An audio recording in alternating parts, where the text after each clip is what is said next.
o Brasil, florão da América, iluminado ao sol do novo mundo, do que a terra mais árida, Deus dos sonhos lindos campos tem mais flores, nossos bosques têm mais vida, nossa vida no teu seio mais amor.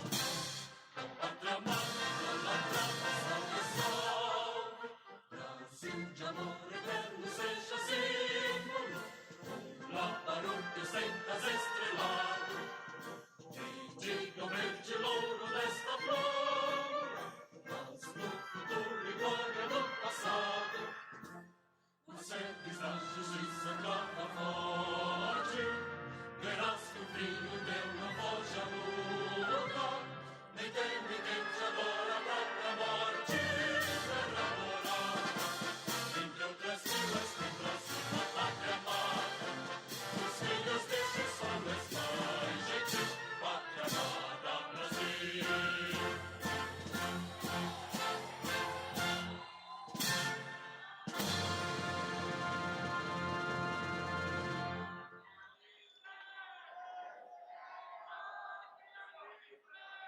Para uso da palavra, o presidente da Central com Lutas, Luiz Carlos Prates.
Para uso da palavra a seguir, o presidente da CUT, Sérgio Nobre.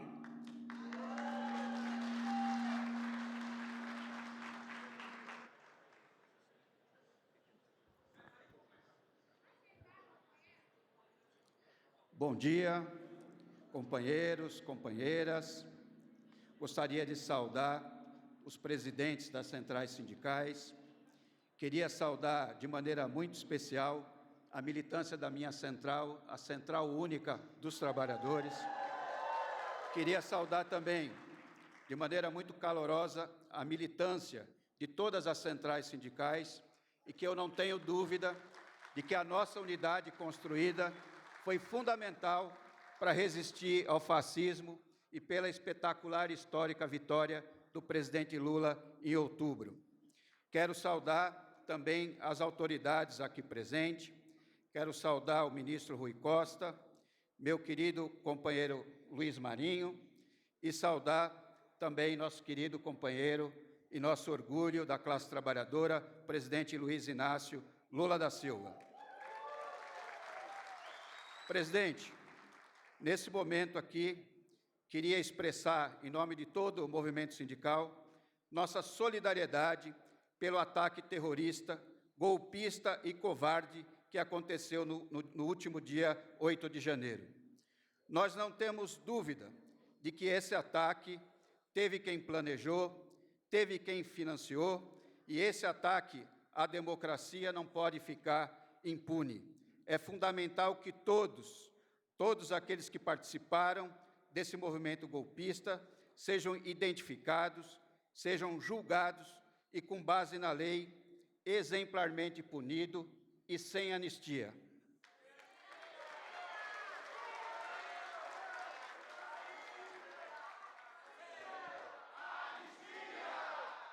Sem anistia! Sem anistia! Também queria, companheiros e companheiras, dizer que no Fórum dos Presidentes das Centrais, nós estabelecemos um acordo, nós temos uma pauta unitária da classe trabalhadora e cada um dos presidentes pegou um tema que a gente considera prioritário para falar aqui nesse evento. E o tema que me foi colocado é a importância do Ministério do Trabalho. Esse Ministério, presidente, parabéns pela retomada do Ministério do Trabalho, porque esse Ministério, como todo mundo sabe, foi extinto logo no início do mandato do genocida. Tenho certeza que o companheiro Marinho, quando assumiu o cargo e entrou no Ministério, não deve ter encontrado nem sombra do que esse Ministério foi na tua época, a grandeza, a estrutura que tinha, porque eles destruíram o Ministério. E a destruição desse Ministério, ele está muito coerente com o que pensavam os fascistas, porque para eles a visão de país, e de desenvolvimento para crescer, tem que destruir direitos, tem que precarizar, tem que acabar com a legislação trabalhista, tem que perseguir os sindicatos. Então, se a agenda é essa, qual é o sentido de ter Ministério do Trabalho? Então, eles destruíram. Agora, nós estamos muito convencidos de que, na nossa estratégia de desenvolvimento, é fundamental que o trabalho tenha centralidade na estratégia de desenvolvimento. E, para isso, precisamos ter um Ministério do Trabalho reconstruído e um Ministério do Trabalho muito forte, porque nós sabemos que os empregos de qualidade que a gente tanto sonha e precisa, eles não vão ser consequência só da política econômica, porque na história do nosso país a gente já viu que houve períodos em que o país cresceu, o PIB cresceu, mas cresceu aprofundando desigualdades, com postos de trabalho sem nenhuma qualidade e, muitas vezes, com salário aviltante. Então, é muito importante que esse novo Ministério do Trabalho seja um Ministério do Trabalho que atue junto com outras pastas. Tem que atuar junto ao Ministério da Fazenda, junto ao Ministério do Planejamento, junto ao Ministério da Previdência, do Desenvolvimento Agrário, para que o crescimento, que nós temos certeza que virá, vai vir acompanhado de emprego de qualidade, de emprego protegido e também com organização sindical. Portanto, companheiros e companheiras, é um enorme desafio. E queria saudar a nomeação do companheiro Luiz Marinho, porque esse companheiro, se nós queremos um Ministério do Trabalho forte, tem que ter um ministro do Trabalho à altura, e a história de vida do companheiro Marinho mostra que ele é a melhor pessoa para assumir esse grande desafio. Então, companheiro Marinho, contem com as centrais sindicais nessa caminhada. Viva a democracia, viva a classe trabalhadora!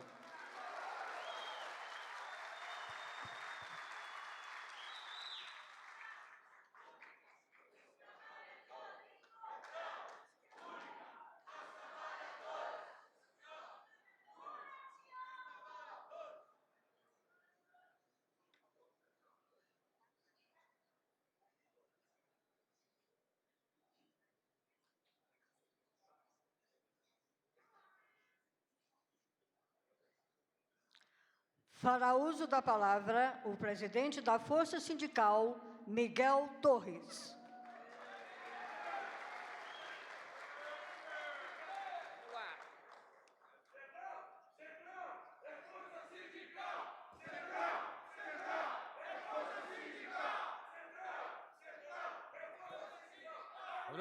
Obrigado, Nelson. Bom dia a todos os companheiros, companheiras, senhor presidente Luiz Inácio Lula da Silva, senhor ministro do Trabalho e Emprego Luiz Marinho, senhor ministro Rui Costa, demais ministros de Estados, queridas deputadas, deputados, em nome do companheiro Paulinho, nosso deputado federal, eu aqui cumprimento todos os deputados federais aqui presentes, senadores aqui presentes e senadoras. É significativo o fato de estarmos aqui hoje, no Palácio do Planalto, realizando esse encontro de sindicalista com o nosso presidente Lula. De fato, não é uma novidade ou coisa parecida com de o Lula receber dirigentes sindicais. É por demais conhecida a sua trajetória de dirigente sindical, de fundador do Partido dos Trabalhadores, de presidente dos sindicatos dos metalúrgicos do ABC, de fundador da CUT, né, de organizador das Concrates. Então, isso, né, não é novidade, né, retomando os trabalhadores, pisando novamente aqui nesse espaço, que é o espaço da democracia dentro da nossa presidência. Então, somos testemunha de todo o esforço da trajetória do companheiro Lula em defesa dos direitos sociais, da democracia, durante todo esse tempo. Injustamente penalizado, injustamente caluniado, e hoje nós, trabalhadores aqui presentes, nesse encontro com a unidade das centrais sindicais, temos, né, esse orgulho de estar aqui presente, junto com o nosso grande amigo, companheiro, presidente Lula. Esse encontro também se reveste de um caráter especial. É um momento para discutirmos com o presidente nossas reivindicações e propostas. Porém, face ao ocorrido no dia 8 de janeiro, esse encontro transformou também em um ato de solidariedade ao governo e às instituições, né, legislativo, o judiciário e a presidência da República, que foram violentamente maculados pela violência fascista e golpista promovidos por radicais inconformados com a vitória eleitoral da chapa Lula-Alckmin, devendo ser todos indiciados, acusados, julgados, condenados com a severidade que a situação exige. O movimento sindical é um dos principais alicerces da democracia. Não existe país desenvolvido no mundo, democraticamente, que não tenha o movimento sindical respeitado. E nós estamos vendo isso no começo do governo Lula, trazendo de volta esse tema tão importante para nós trabalhadores e trabalhadoras. Senhor presidente, senhores ministros, companheiras e companheiros, se por um lado o ex-presidente Bolsonaro desprezou duramente a representação dos trabalhadores, por outro, tratou como pão de ló os setores empresariais e políticos interessados em dividir, em desorganizar os trabalhadores e suas organizações sindicais, por essa via aumentar seus lucros e poder. O Ministério do Trabalho foi desmantelado, foi esquartejado, talvez pelo primeiro ato em janeiro de 2019. Então, isso para nós tem um simbolismo hoje de essa reconstrução, e reafirma aqui as palavras do companheiro Sérgio Nobre, a importância de o senhor ter escolhido uma pessoa que já passou pelo Ministério do Trabalho, tem um resultado que foi conquistado na sua gestão, que foi o companheiro Luiz Marinho, que teve apoio de todas as centrais sindicais nessa indicação. Então, muito parabéns por essa indicação. É fundamental reverter esse quadro. É indispensável que, em um país tão desigual como o Brasil, poderá haver desenvolvimento econômico e social, alijando os trabalhadores dos resultados econômicos e diminuindo o enorme potencial do nosso mercado interno. Não é necessário ir muito longe para citarmos exemplos de que, quando houve emprego, aumento de renda do trabalho e melhoria de condições de vida da maioria do povo, o país cresceu, diminuindo as desigualdades, como ocorreu nos mandatos do nosso presidente Lula.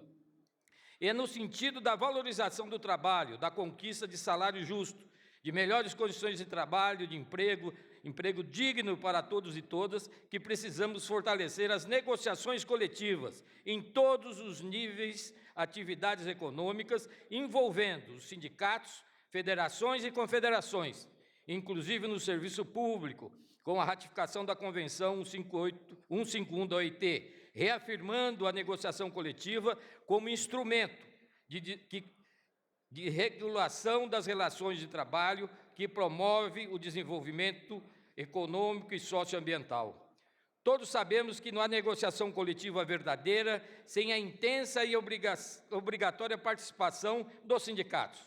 Sabemos ainda que a negociação coletiva valoriza, exige sindicatos fortes, e representativos. Por isso estamos verdadeiramente empenhados em promover um grande processo de atualização da estrutura sindical brasileira, com o objetivo de fortalecer os sindicatos, ampliar sua representatividade, do sindicato unitário de base, passando pelas federações e confederações, chegando às centrais sindicais, preservando a autonomia em relação ao Estado e ao patronato, avançando no estabelecimento de regras avançadas de democracia sindical, do direito de oposição, da realização de processos eleitorais democráticos, da transparência no relativo à utilização dos seus recursos financeiros e do primato da prestação de contas. Devemos combater firmemente a pulverização da estrutura sindical, promovendo exatamente a agregação, a fusão de sindicatos, combatendo a indústria do sindicato de carimbo. Para tanto, dispomos a encarar abertamente o necessário debate com a sociedade, com os trabalhadores, com o governo, com o empresariado, com o parlamento, pois tais mudanças somente se considerarão a partir de uma solução legislativa democrática capaz de mudar e aperfeiçoar o arcabouço legal da estrutura sindical brasileira. Dentre essas mudanças, destacamos a necessidade de se resolver definitivamente o financiamento da atividade sindical. O que os trabalhadores não pedem e não estão pedindo de volta é o imposto sindical. Nós queremos que a negociação seja valorizada, que os trabalhadores decidam o que ele paga e como paga para o seu sindicato. Compatível com essa nova e aperfeiçoada estrutura sindical que propomos, baseado em uma contribuição aprovada em assembleias representativas, democráticas, devidas por todos os abrangidos pelas normas coletivas acordadas, estipuladas com bases em critérios da razoabilidade. Estamos prontos e habilitados para o debate. Senhor presidente, temos certeza que o governo de Vossa Excelência irá olhar com muito carinho o fundamento das nossas propostas, que marcam um novo e decisivo momento para o movimento sindical do Brasil, e por que não dizer de todo o mundo. Então, companheiros, companheiras, nessa parte da atualização da estrutura sindical, nós propomos isso em uma unidade das centrais sindicais, junto, com todo o movimento sindical, que nós precisamos realmente fortalecer o movimento sindical e temos certeza que seremos acolhidos nessa prática. E para nós, como o senhor sabe, trabalhadores e trabalhadoras, só a luta faz a lei. Muito obrigado.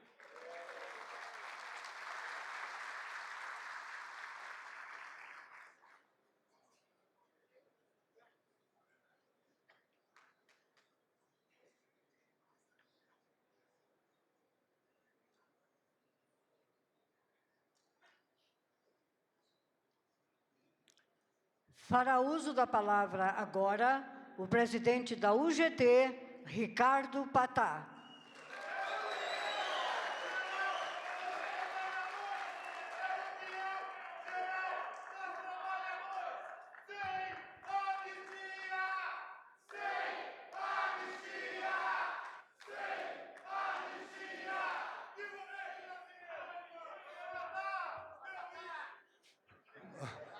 Bom dia, amigos e amigas.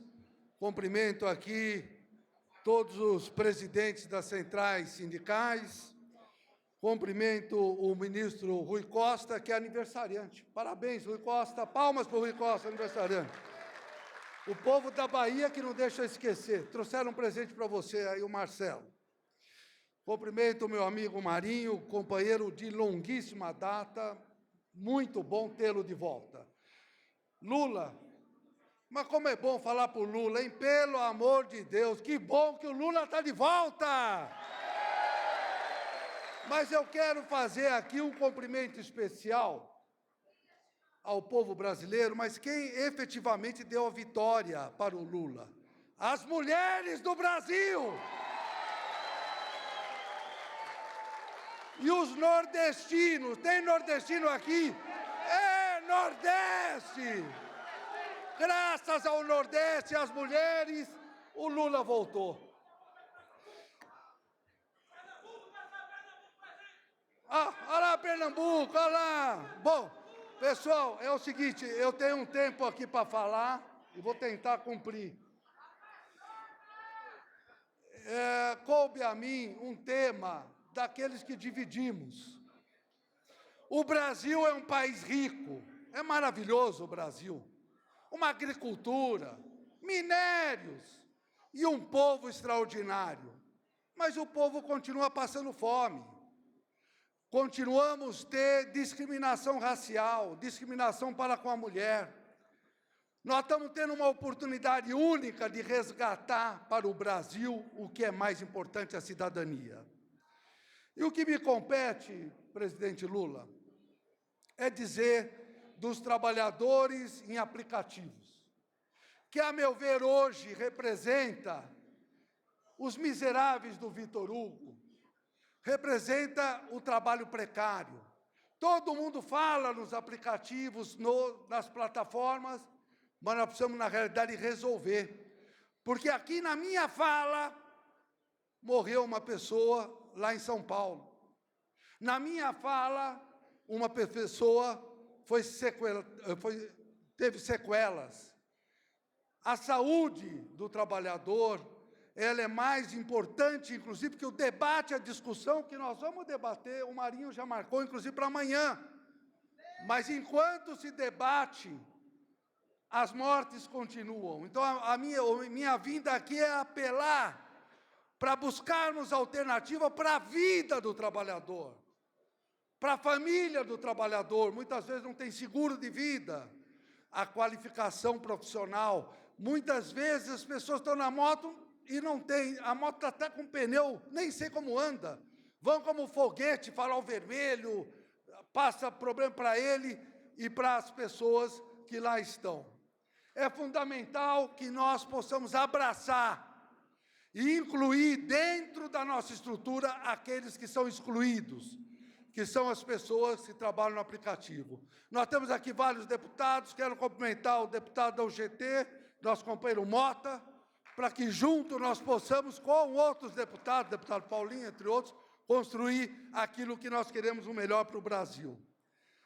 Nós precisamos, presidente Lula, e aqui tem uma unidade. Você falou na campanha, que pela primeira vez via na campanha a unidade do movimento sindical. Nós temos orgulho da nossa solidariedade, o trabalho conjunto que desenvolvemos, temos o Lula na presidência de novo. Agora é fundamental, a presidência está aí, mas é importantíssimo o nosso trabalho que continue equilibrado e buscando alternativas da inclusão social. Com certeza, capacitação, qualificação, são temas que nós temos condições de ajudar a construir o que é melhor para o nosso país. A pandemia, com a quarta revolução industrial, potencializou uma série de instrumentos tecnológicos. Então, nos compete estar nos qualificando para que a gente possa instrumentalizar um Brasil melhor. Representamos todas as categorias do nosso país. E, às vezes, eu comento, aquelas pessoas que trabalham para pescar, pescam o nosso peixe e não têm condições de trabalhar. O pessoal que trabalha na área rural, dá a terra, trabalha na terra, nos dá comida e não tem o que comer. Eu sou comerciário e tenho uma preocupação grande agora por conta de uma empresa que era muito grande, que é a Americana. 40 mil pessoas podem ter problema de uma hora para outra. Então, a cada instante nós temos um problema. Queremos construir um Brasil cidadão e um Brasil melhor. E isso só pode ser feito com o Lula presidente e que já é. E nós vamos construir com ele o melhor Brasil que nós sempre sonhamos. Viva o Brasil e viva o Lula! Eu vou dar aqui, ó, no meu minuto que falta, uma camiseta da Guarda Civil do Brasil que conta com o Lula. Eu vou dar lá para o Lula, o meu amigo Ricardo. Vamos tirar foto.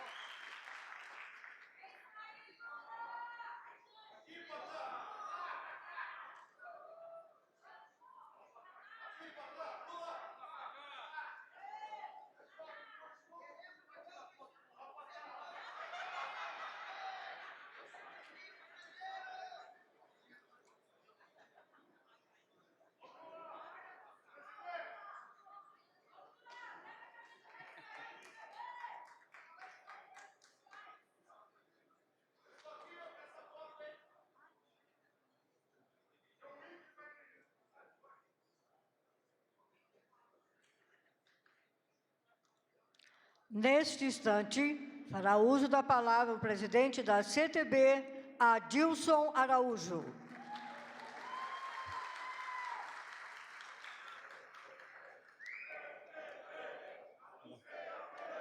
Vamos lá. Boa. A luta é para valer. Bom, quero, em nome da CTB, a Central dos Trabalhadores e Trabalhadoras do Brasil, saudar em especial meu querido amigo presidente Lula, dizer que Caio mandou um abraço, está aguardando o churrasco, e não posso negar. Saudar as senhoras deputadas, senhores deputados, os presidentes das centrais sindicais, as nossas dirigentes, os nossos dirigentes, saudar a representação das confederações, da nossa querida CONTAG, da nossa querida CONTAR, dizer da importância dessa união. Assim diria o mestre Rui Barbosa: quem não luta pelos seus direitos não é digno deles. Eu inicio minha fala, presidente, dizendo que o tema que me compete, ele tem muita relevância com o debate acerca do Brasil que queremos. Eu penso que a grande batalha que nós travamos, ela buscou responder à altura uma máxima de que o Lula não poderia disputar as eleições, se disputasse, ganhasse, não ia tomar posse, e se tomasse posse, não ia governar. A racionalidade política, o equilíbrio e a sagacidade, reunindo diversos atores sociais, propiciou com que a gente travasse a primeira e, diria, a mais importante batalha, a consecução da PEC da transição. Então, ao patamar que se insere esse debate, eu penso que, fundamentalmente, e aí não há contradição naquilo que nós vamos falar aqui, até porque está muito claro que há muita especulação por parte da imprensa, há todo um alvoroço da tecnocracia derrotada eleitoralmente, que as teses sustentadas pelo limite do teto dos gastos ruíram, caíram por terra. Então é substancial que a gente traga para o centro do debate político qual o elemento principal que se coloca diante daquilo que nós almejamos enquanto programa de reconstrução e transformação do Brasil. O ministro da Fazenda, na segunda-feira, falando em Davos, contextualizou. O governo do presidente Lula será pautado pela estabilidade fiscal e social. Enfatizou que o nosso governo, o governo democrático popular, demandará todos os esforços para garantir previsibilidade. Esse debate nós vamos fazer com muita propriedade, porque se teve alguém que pensou de forma objetiva e estabeleceu um diálogo com as centrais sindicais, que proclamou o acordo mais importante da nossa história, que diz respeito à política de valorização do salário mínimo, foi o presidente Lula. Então, do ponto de vista da previsibilidade, é exatamente o ciclo mudancista do governo Lula que nós reconstruímos essa nova etapa que garantiu um reajuste nominal de 340%, que garantiu um NPC de 148%, que garantiu um aumento real de 77%, o maior aumento real do salário mínimo das últimas 5 décadas. Não há razões, eu sei que o tempo é curto, mas assim, há aqueles que tentam impor um debate, responsabilidade fiscal contra a responsabilidade social. A responsabilidade fiscal não pode ser o custo do maltrato ao povo pobre, ao povo indigente, ao povo que padece de insegurança alimentar, o povo que não tem um prato de comida para se alimentar. O custo fiscal, ele precisa ser um esforço combinado de um Brasil atrasado, mas que tem uma dívida e precisa construir um pacto com o seu povo. Um pacto com o seu povo pressupõe a constituição de uma política que reponha não só a necessidade de recompor a inflação, mas, sobretudo, permitir o ganho real com o aumento da variação do PIB, que é isso que foi feito. O rebatimento disso é visível, porque ninguém de sã consciência vai fazer poupança com salário mínimo. Salário mínimo é a poupança garantida que o governo tem. O maior exemplo disso é só fazer um paralelo do que importa o salário mínimo, quando todos nós sabemos, e não estamos aqui a debater se vai ser 1.302 ou se vai ter 1.320, até porque eu, na condição de relator, indico que o salário mínimo melhor é o de 1.343, definido pelas centrais sindicais. É porque isso importa muito para a vida de 60 milhões de brasileiros, é porque isso importa muito porque incrementa e movimenta a economia, como foi o auxílio emergencial. O Bolsonaro viu o quanto repercutiu positivamente para o seu governo a injeção do auxílio emergencial na pandemia. É por isso que o incremento do salário mínimo, ele tem um fator estratégico decisivo para o nosso programa. E é por isso que eu penso que nós temos que fazer o bom combate. O debate do salário mínimo, ele não pode ser pautado pelo Deus mercado. Quem depende do salário mínimo é quem já não consegue mais fazer o supermercado. Temos que apostar numa política que se aproxime mais dos anseios do nosso povo. É por isso que nós seguimos comprometidos em estabelecer o diálogo. Acho até que a grande sagacidade remete a uma visão visionária, que foi a visão de Getúlio na década de 30, de 40. Não seria importante a gente celebrar um novo episódio reunindo o presidente Lula no Itaquerão e você anunciando o salário mínimo das centrais sindicais e a gente celebrando essa vitória política com o povo brasileiro? É esse o nosso sentimento. Vamos à luta até a vitória.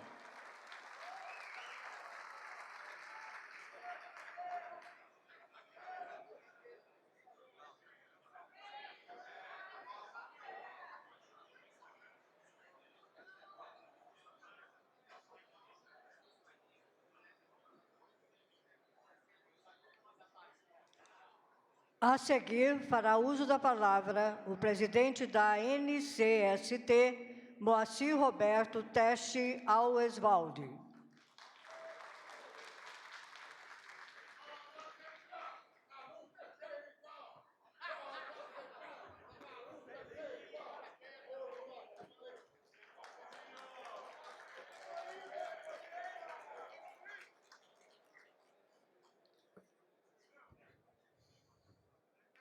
Excelentíssimo senhor presidente da República, nosso ilustre companheiro Luiz Inácio Lula da Silva.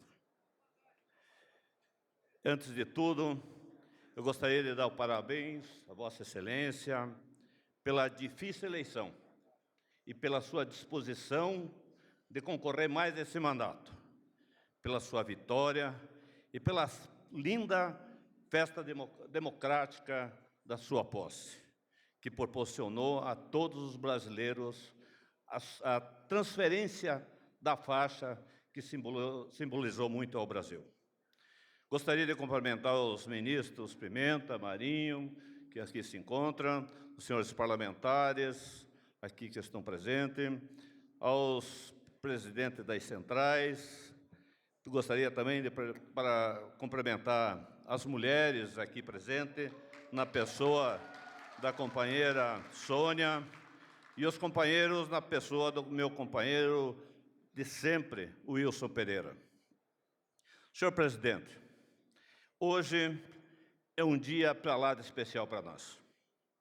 É um dia de retorno do diálogo, da conversa franca, amiga, um dia que um simples trabalhador, como cada um de nós, tem a vez da voz, da vontade desse país. Nós, que sabemos quanto foi difícil nos últimos 6 anos, onde que sequer fomos ouvidos uma única sequer vez.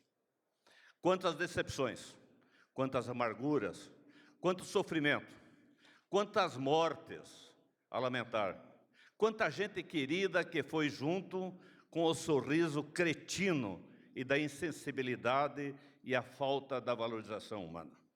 Infelizmente, tudo isso já passou, presidente, graças a Deus, e que fique como uma triste lembrança para a nossa história.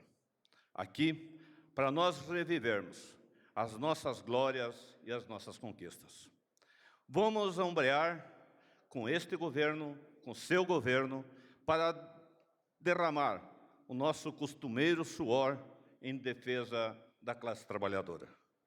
Falo em nome da nova central sindical, que faz parte da luta incansável do trabalhador, daquela luta que Vossa Excelência viveu a cátedra do sofrido Sindicato do Metalúrgico do ABC. Temos hoje um governo que nos reconhece como a palma da sua mão e que nos estende esse braço forte com um momento de reaproximação. Nesse momento, gratificamos, muito gratificante, que podemos entrar por corredor deste imenso palácio, não como aqueles vândalos e nem como os terroristas do dia 8. E nesse momento, eu gostaria de fazer uma homenagem a todos os trabalhadores e trabalhadoras que reconstruíram essa casa em tão pouco tempo.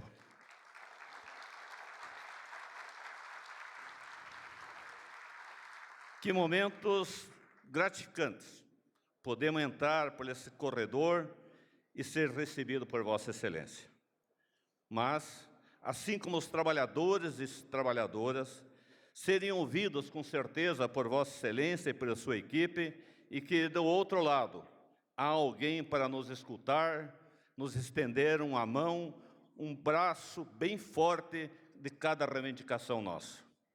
Vamos começar lembrando aqui, muitíssimo e muito tempo que se faz, que não há reajuste da tabela do imposto de renda.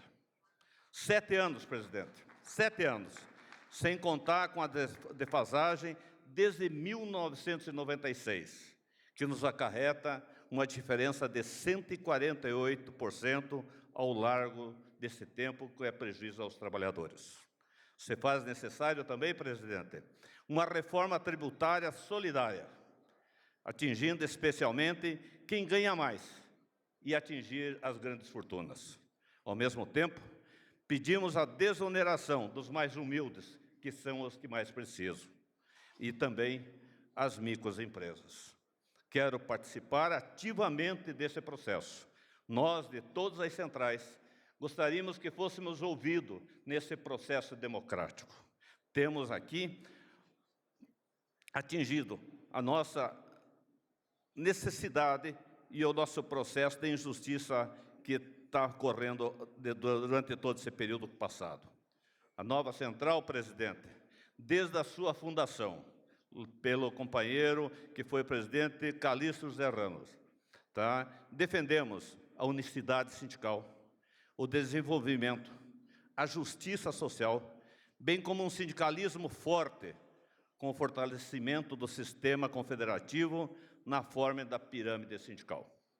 Aprendemos em nosso dia a dia que o direito e o respeito às negociações, tanto na atividade privada quanto na pública, e quando o caso se faz necessário o regulamento da Convenção 151 da OIT. É fundamental que tenhamos garantido a liberdade, a autonomia plena de todas as nossas assembleias. Vossa Excelência é PhD em sindicalismo. Para nós, esta pretensiosa fala, diante de uma enorme autoridade de Vossa Excelência, faz-nos apenas o registro de nosso orgulho, da nossa confiança, da nossa esperança e um grito solene do fundo dos nossos corações: viva o trabalhador, viva a democracia!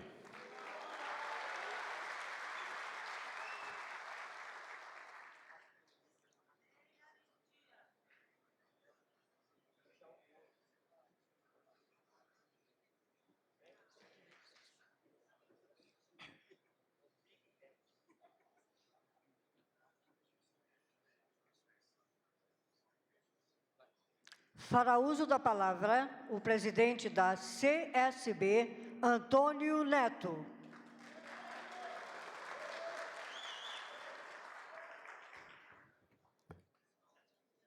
Bom dia a todas e a todos.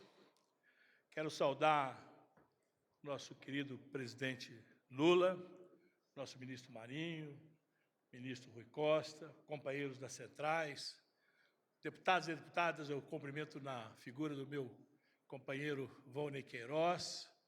Saudar em especial os companheiros da CSB que me acompanham nesse dia aqui, numa oportunidade, presidente Lula. Há uma emoção muito forte na minha palavra. Faz 6 anos que nós não botamos o pé aqui dentro. Vou repetir, 6 anos. 6 anos de operária, povo trabalhador não põe o pé nesse palácio. E em nome da Central, eu queria nos solidarizar contigo, com o seu governo, pela barbárie que ocorreu no último dia 8 aqui, que aquilo não é povo brasileiro, aquilo é um grupo de fascistas, terroristas e golpistas, que, como todo mundo tem dito aqui, sem anistia mesmo. Como é que é, turma? Sem anistia mesmo. Eu fui escalado para falar, presidente, de uma coisa muito penosa. Veja, na divisão das coisas da pauta da classe trabalhadora, eu estou com recuperação dos direitos trabalhistas e formação profissional. Eu diria para o senhor, sem sombra de dúvida, para essa plenária aqui, de quase 600 companheiros dirigentes sindicais de todo o Brasil, que o ideal seria fazer um revogaço, numa medida provisória de 4 linhas, revogar 3 leis que, desde que veio a implementação da ultra neoliberais que vieram aqui, desde Michel Temer até Jair Bolsonaro, a lei da terceirização, indiscriminada no Brasil, a lei da reforma trabalhista e a lei da liberdade econômica. Seria simples. Revoga-se a lei número tal e número tal a partir desta data. Essa é a esperança de todos que aqui estão. Porque isso tem infernalizado a classe operária, o povo brasileiro, nos últimos 6 anos. Eu sou de uma corrente positivista do trabalhismo e me oriento também pelo iluminista, que diz que entre o rico e o pobre, entre o fraco e o forte, entre o patrão e o empregado, é a lei que liberta e a liberdade é que escraviza. Por isso, neste momento, esse é o ideal, um revogaço pleno, mas vamos ver o que é necessário, o que é possível. Por exemplo, nós podemos até conjuminar com o patronato, porque essas reformas deram uma insegurança jurídica muito grande, não só para trabalhadores, mas também para empresários. Hoje, no Supremo, tem 14 ações diretas de inconstitucionalidade e ADPFs que estão lá para serem julgadas da reforma trabalhista. Então, comecemos revogando aqueles, para dar segurança jurídica no momento, revogando aquelas que estão sendo contestadas no Supremo Tribunal. Segundo, olha, esse governo último foi que nem Hitler. Quem quiser vai ler Mein Kampf, que lá ele diz que quando começa o nazismo, o primeiro a ser atacado foram os sindicatos, para acabar com o sindicato. Bolsonaro não queria flexibilizar legislação nenhuma, ele queria acabar com os sindicatos. Presidente, nós temos, neste momento, que se eles vieram com esta volúpia contra nós, agora nós temos que dar a resposta. E a resposta começa para acabar com essa história de esse trabalhador negociar direto com o patrão. Temos que revogar isso imediatamente. Porque não é possível. Eles acabaram com a ultratividade, acabaram com a sustentação financeira. Imagine, presidente, que dentro do 611B da CLT, que tem lá os direitos indisponíveis, que é ilegítimo você colocar numa convenção coletiva, eles acrescentam um item que diz que é do direito de contribuição dos trabalhadores para os seus sindicatos. Isso não é possível. O Supremo já definiu quais são os direitos disponíveis. Aliás, foi definido em 88, está lá no artigo 7º da Constituição. Então, essa história do acordado sublegislado, que muita gente acha bom, nós sempre fizemos, presidente. Só colocaram o 611-A, deputada Maria do Rosário, para que a gente pudesse negociar prejudicando o trabalhador. E o Supremo confirmou. Pode fazer uma convenção coletiva com prejuízo para os trabalhadores, sem necessidade de compensação. Não podemos permitir isso. Na minha categoria, presidente, a jornada de trabalho é de 40 horas. Na Constituição é 44. Eu já fiz o negociado sobre o legislado. Para cima, para melhorar as condições de vida do trabalhador, de cada um em todas as categorias. Mas essa lei, 611-A e 611-B, tem que ser revogado imediatamente. Ou seja, presidente, essa plateia aqui de dirigentes sindicais que vem aqui hoje, num desagravo ao seu governo, para lhe dizer: viva a democracia, queremos efetivamente respeito às eleições, respeito à democracia. Para isso, essa é a expectativa desta massa. Não tem mais aqui, porque foi limitado o número de pessoas para estarem aqui. Porque senão, como brincou alguém que disse, vamos usar o Taquerão, teríamos um Taquerão cheio. Ou talvez Maracanã, ou sei lá qual deles. Então, na reforma trabalhista, não há Allianz Parque. Presidente, falar um pouco sobre formação profissional. Nós precisamos criar um plano nacional de formação profissional, que nós envolvendo o MEC, escolas técnicas e o Sistema S. E aí, no Sistema S, presidente, temos uma chave da questão. As centrais sindicais vêm reivindicar ao senhor e ao seu governo paridade na gestão do Sistema S, para que esse patronato não se aproprie do dinheiro do povo brasileiro para fomentar, financiar e pagar o golpe que foi tentado agora no dia 8. Por isso, presidente, em nome da CSB, das demais centrais, desejar que este governo seja o governo da retomada, do crescimento, da inclusão e, acima de tudo, da recuperação dos direitos dos trabalhadores. Viva a classe trabalhadora! Viva o povo brasileiro!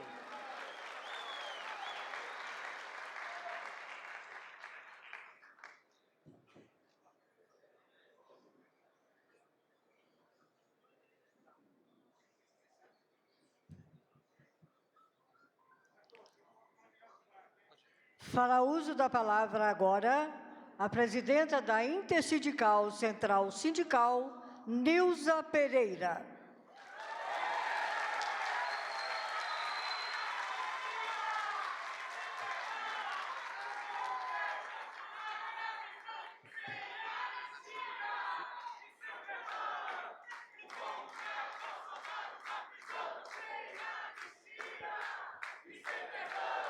Bom dia. Bom dia, companheiras, presidente Lula. Mais uma vez, uma honra estar aqui falando com o senhor e para o senhor. Hoje, com uma responsabilidade maior, né, com uma plateia grande aqui, com muitos sindicalistas, que eu até lido com eles, mas com muitas autoridades também, o ministro do Marinho, o ministro Rui. Mas a minha tarefa aqui, como intersindical central da classe trabalhadora, é falar da questão das mulheres e de igualdade de direitos entre homens e mulheres e brancos e negros. Antes disso, eu queria registrar, como todos registraram, a alegria de estar aqui hoje novamente. Uma alegria com gosto amargo, porque a gente, no dia 1º, presidente, eu estava ali fora, embaixo da rampa, junto com um monte de outros sindicalistas, artistas, pessoas do povo, aguardando o senhor subir a rampa, como o senhor fez lindamente. Parabéns ao senhor, a Janja, todo mundo que organizou, porque foi uma das cenas mais emocionantes que a gente pôde viver nesses últimos tempos. E, horrendamente, a gente assistiu na TV, no dia 8, aquela barbaridade aqui dentro, quadro do Di Cavalcante, o relógio, o vaso, aquele quebra-quebra que não foram de cidadãos, foram de fascistas.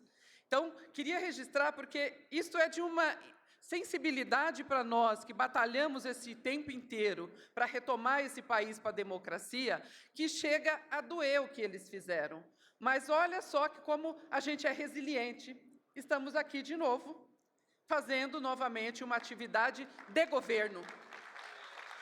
Eles querem parar o governo, mas nós vamos seguir, porque nós batalhamos. Houve uma batalha nesse país para eleger um presidente. Foi uma batalha entre o amor e o ódio, entre as pessoas que queriam continuar, que os patrões que queriam continuar e deixar que os patrões continuassem o ritmo de exploração que eles estavam, e aqueles que disseram não.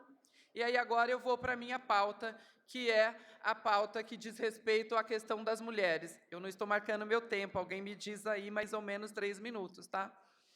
Eu quero ressuscitar aqui uma fala do Papa Francisco, em 2017. Ele disse: não existe uma boa sociedade sem um bom sindicato, e não há um bom sindicato que não renasça todos os dias nas periferias. E aí agora, em 2022, ele disse, há 5 anos depois, ele volta a dizer: o sindicato deve ser voz daqueles que não têm voz. Por isso, eu, neste momento, até como única mulher representante das centrais sindicais, estou sendo a voz das mulheres, dos homens negros, das mulheres negras e daqueles que, infelizmente, na sociedade não têm voz. E nós precisamos, presidente, que isso mude. Não estou falando da representação das centrais, porque é feito um processo político, mas nós precisamos que, na sociedade, as mulheres tenham igualdade de oportunidade e igualdade de reconhecimento no trabalho, tal qual os homens, e que as mulheres negras e os homens negros tenham as mesmas oportunidades. Nós vivemos um momento de negação, inclusive, dessas diferenças. Tivemos um Ministério das Mulheres que negou todos os direitos das mulheres e, felizmente, o presidente recoloca uma discussão, um Ministério das Mulheres que vai retomar as pautas específicas. Coloca um Ministério de Igualdade Racial que vai discutir isso, mas nós precisamos também discutir isso no âmbito do trabalho. Porque nos ambientes de trabalho, e alguns são mais, e se eu não falar disso eu sei que eu vou ser cobrada, nos ambientes de trabalho, nas escolas, nos hospitais, é onde estão a maioria das mulheres. No setor de enfermagem, no setor de enfermagem, nas salas de aula, no cuidado com as crianças, no cuidado com as crianças e com os idosos em casa, no cuidado das casas, é onde estão as mulheres e, portanto, nós precisamos que a gente recoloque a questão da igualdade de oportunidade, do trabalho das mulheres, da igualdade de salário, seja recolocado e também seja recolocado a questão dos homens e mulheres negros que vivem nos trabalhos mais precários. Anterior a mim, falou meus companheiros que falaram da terceirização. A gente olha para o ambiente dos terceirizados, quem estão lá, naquele trabalho precário? Os que a gente vai olhar para os trabalhadores e trabalhadoras de aplicativos, quem estão lá?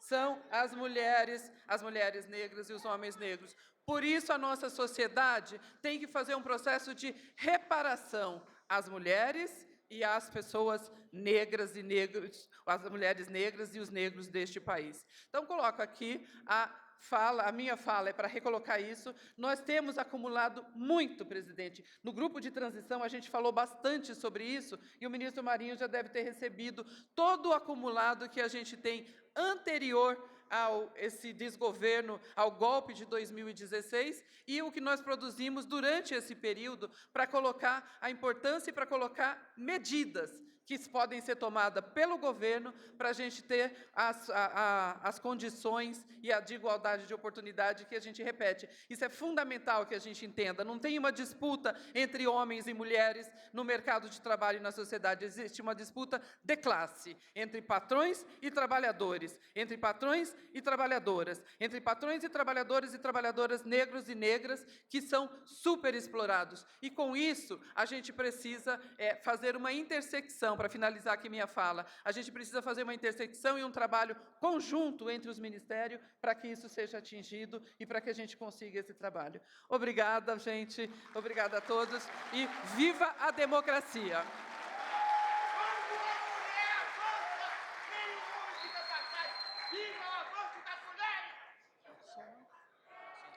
Fará uso da palavra o vice-presidente da Central Pública, Hugo René.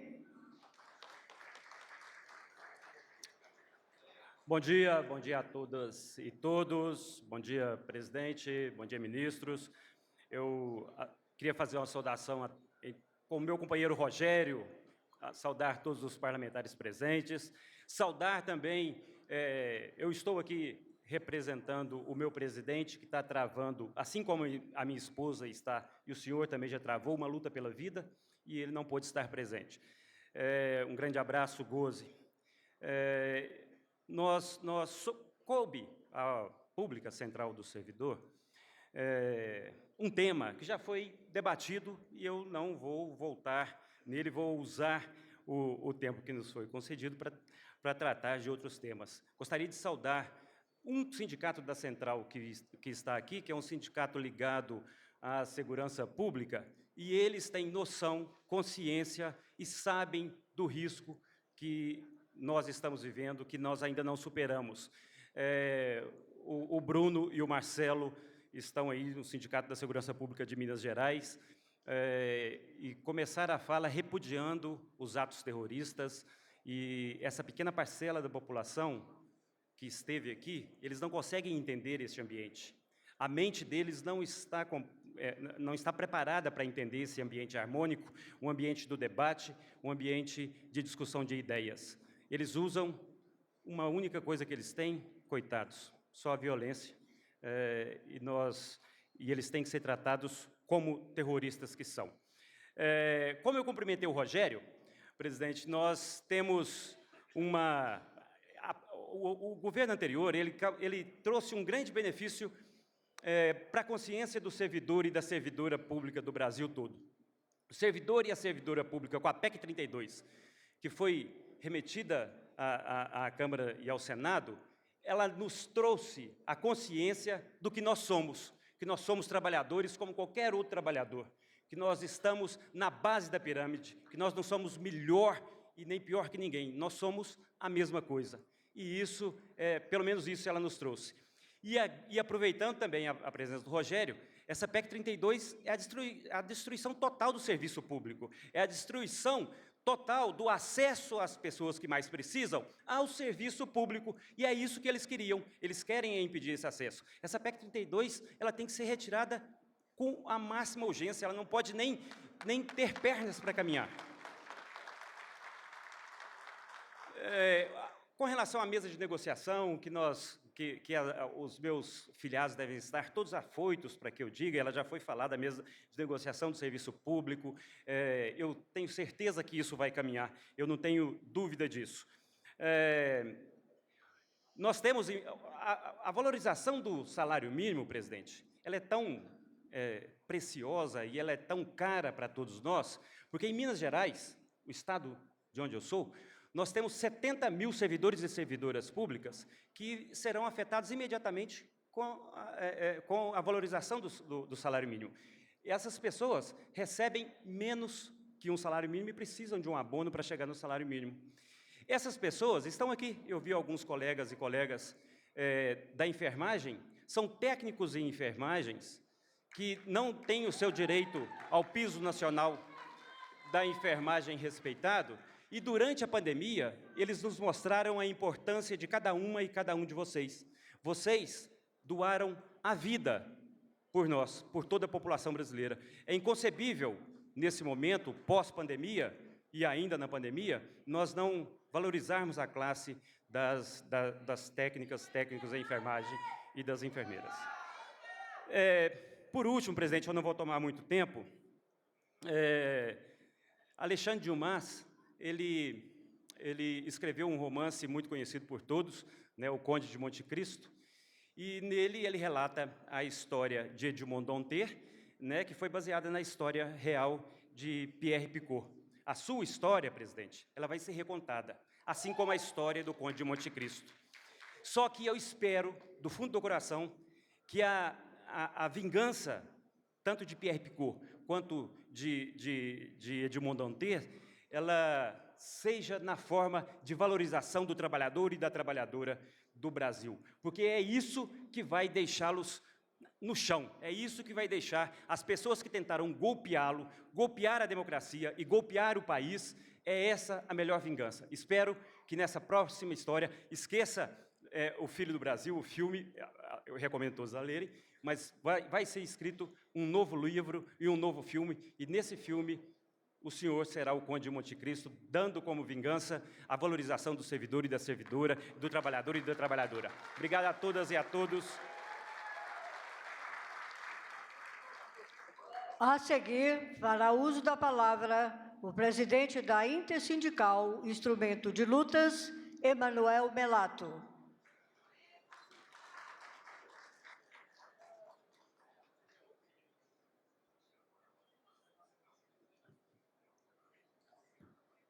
Boa tarde a todos, as autoridades presentes. Cumprimentar principalmente o companheiro Lula, porque há algum tempo, já há muito tempo, nós estamos bem mais velhos, mas a gente se encontrava quando era bem mais novo. Quando a gente era bem mais novo. Solicitaram, aqui estou vendo vários deputados, solicitaram que eu falasse sobre a questão da fome, do enfrentamento da fome e da miséria, e a questão da agricultura familiar. Eu acho que a importância da agricultura familiar, de tudo que ela produz, está em todos os indicadores de produção, e temos certeza também que nesse governo tem toda uma disposição de auxiliar nessa questão. A questão da fome é uma discussão que nós temos que fazer, porque ela não é nova no Brasil. Se a gente for lembrar lá no passado, alguns companheiros que estão aqui estavam participando das marchas, certo? Contra a carestia em 1975, 76, no meio da ditadura militar, por conta da fome que existia. As grandes greves que a gente conseguiu fazer, a partir de 78, 79, foi porque, principalmente, os metalúrgicos, com toda a discussão que tinha de não repor a inflação, já não conseguiam sobreviver, e foi nesse movimento de grande avanço da classe trabalhadora que surgiu as grandes organizações que nós construímos no país. Então, nós temos uma discussão que eu acho que é importante a gente estar conversando aqui, porque, na realidade, é o seguinte, recentemente, com a participação do companheiro Lula, inclusive, uma discussão sobre a questão da reforma trabalhista na Espanha. Quando se falou, ainda antes de ser candidato, de alguma coisa da reforma trabalhista na Espanha, caiu o mundo, certo? O dito mercado, caiu o mundo. Agora, nós temos um problema. Lá nesse debate, eu falei para a companheira ministra do Trabalho da Espanha que nós temos uma semelhança de coisa ruim. Porque aqui nós vivemos um genocídio indígena, nós vivemos uma escravidão por séculos, vivemos uma ditadura que ninguém foi punido. E lá na Espanha a mesma coisa, eles restauraram a monarquia para não punir o Franco e os seus aliados.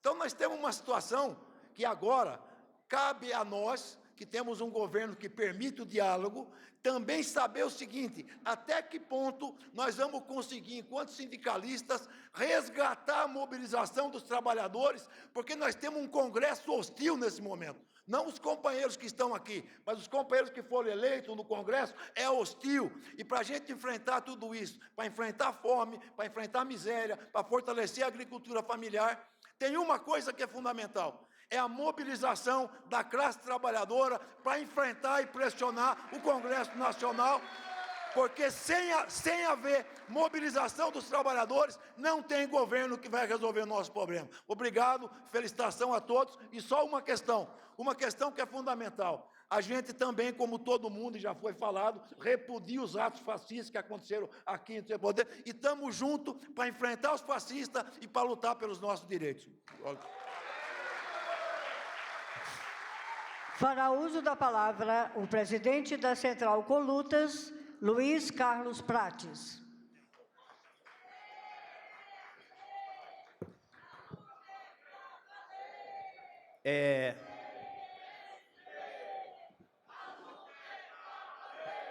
Obrigado, companheiros.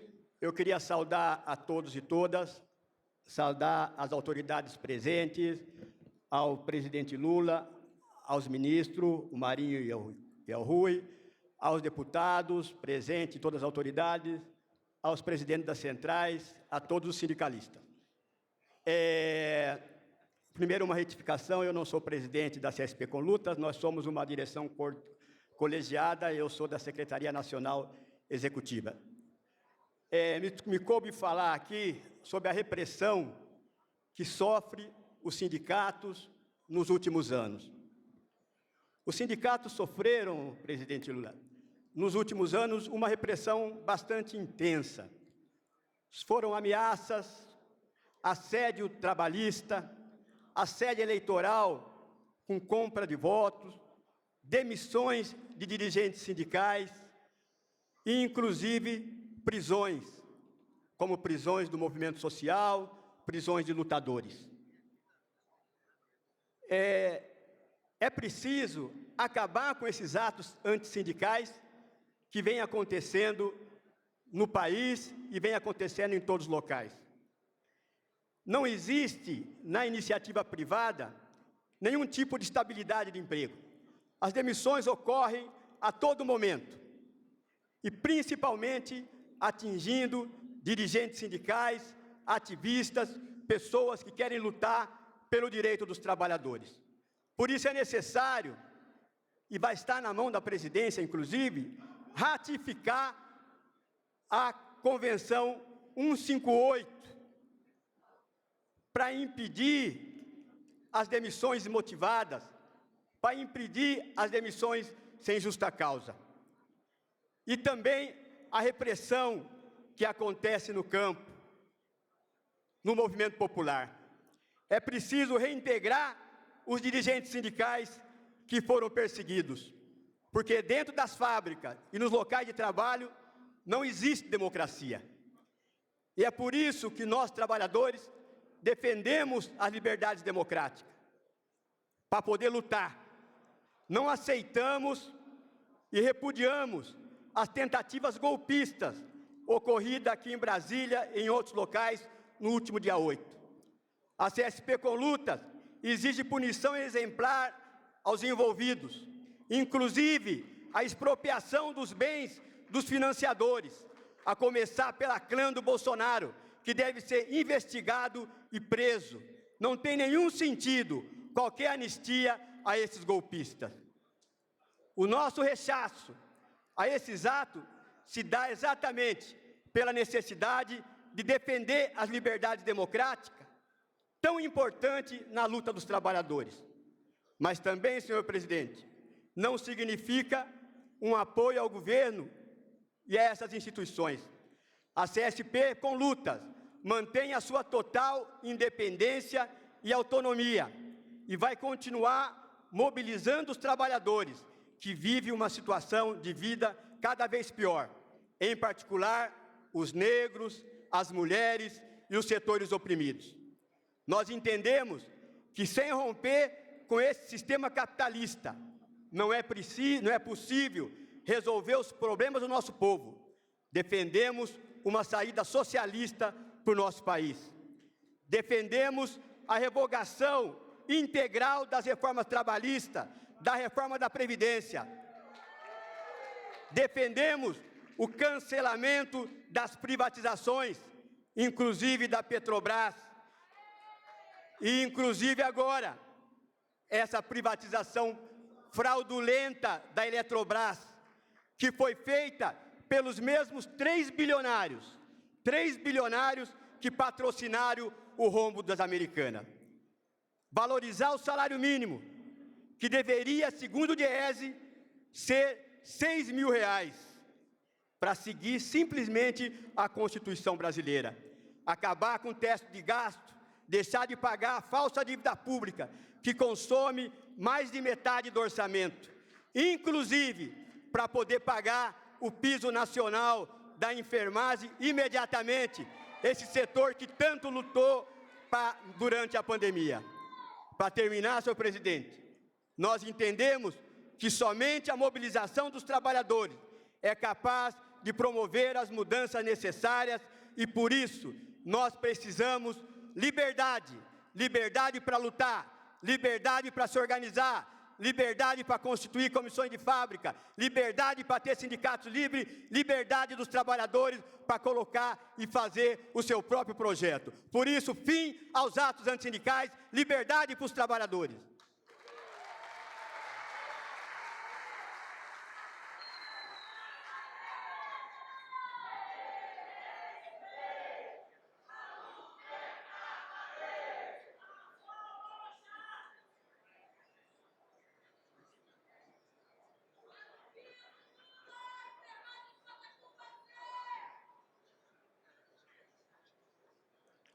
A seguir, o senhor presidente da República, Luiz Inácio Lula da Silva, assina despacho que determina os ministérios do Trabalho e Emprego, da Fazenda, do Planejamento e Orçamento, da Previdência Social, do Desenvolvimento, Indústria e Comércio e à Secretaria-Geral e Casa Civil da Presidência da República que elaborem proposta com o objetivo de instituir a política de valorização do salário mínimo e seus instrumentos de gestão e monitoramento.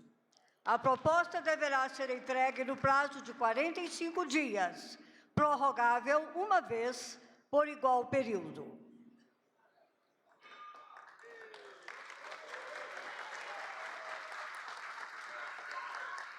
Fará uso da palavra o ministro de Estado do Trabalho e Emprego, Luiz Marinho.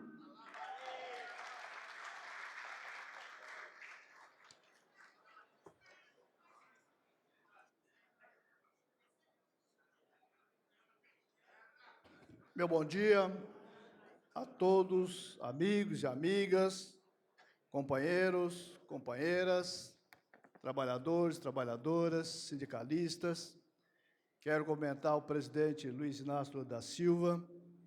De fato, hoje é um dia também de emoção, porque há quanto tempo não se via no Palácio do Planalto reunido aqui a quantidade de trabalhadores e trabalhadoras aqui nesse palácio, nesse importante palácio que é do povo brasileiro.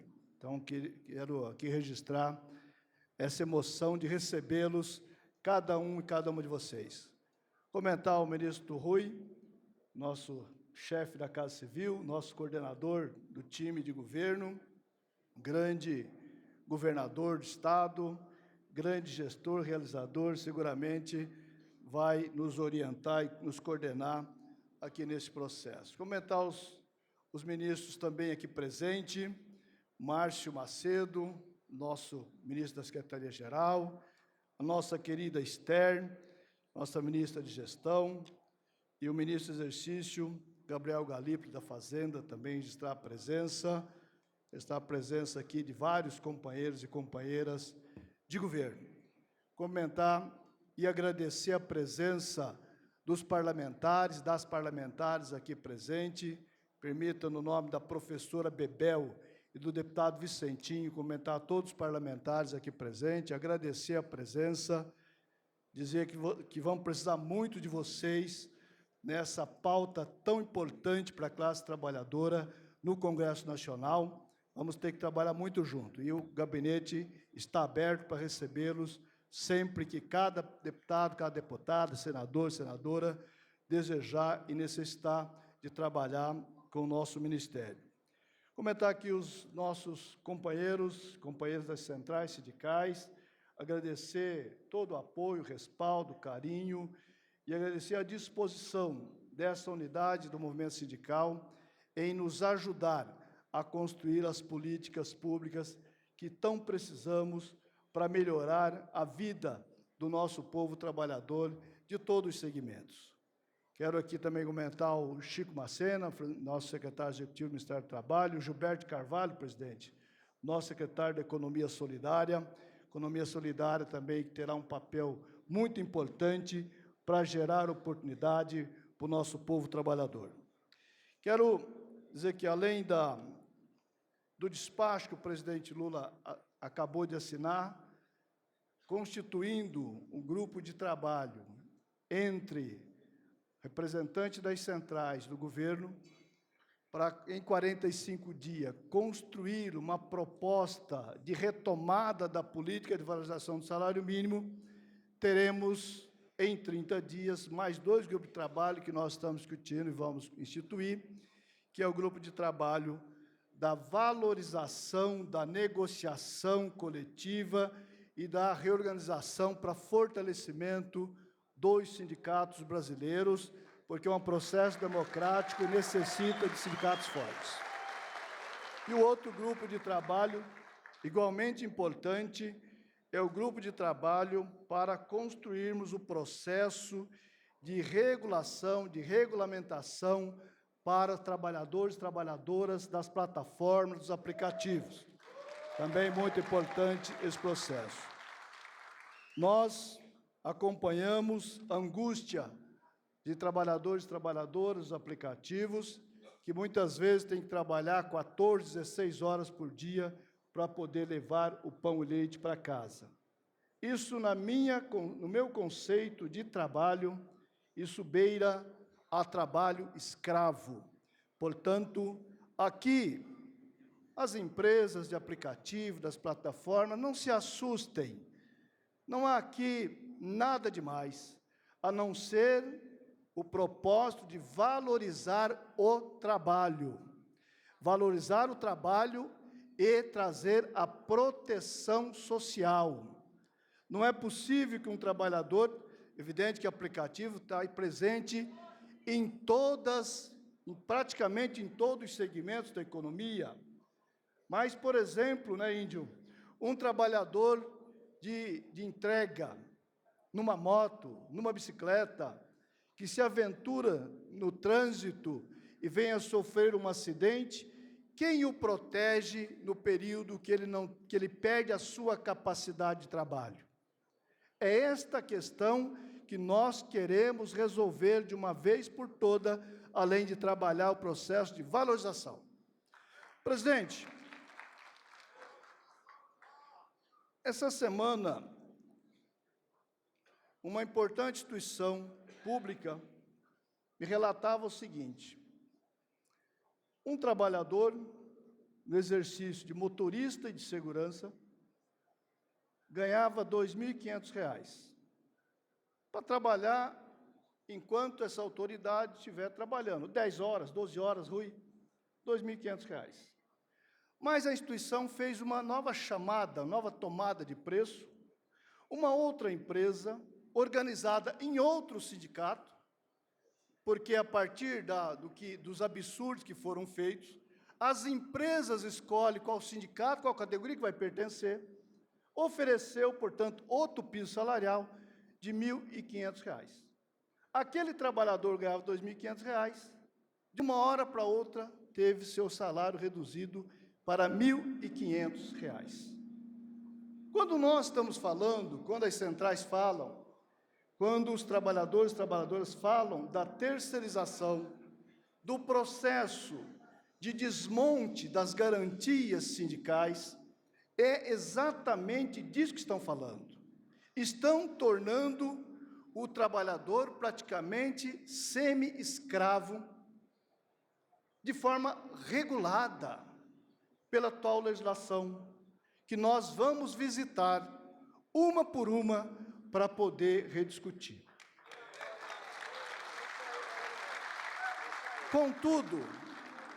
Contudo, nós temos que ter consciência do tamanho das demandas e das complexidades que nós estamos falando. Hoje é dia 18 de janeiro, 18 dias de governo, né, Rui? 18 dias de governo sob o comando do presidente Lula. A bem da verdade que ele começou a comandar antes de tomar posse. Mas 18 dias de governo, a gente faz uma atividade dessa para dizer: instituiremos o grupo de valorização do salário mínimo. Se comparado com o primeiro governo do presidente Lula, este ato foi realizado no final de 2005 para 2006. Veja o quanto nós estamos mais acelerados na retomada da liderança do presidente Lula, com a disposição de unir o Brasil, unir a classe trabalhadora e reconstruir as políticas públicas, os direitos e reconstruir o Brasil. Esse é o propósito.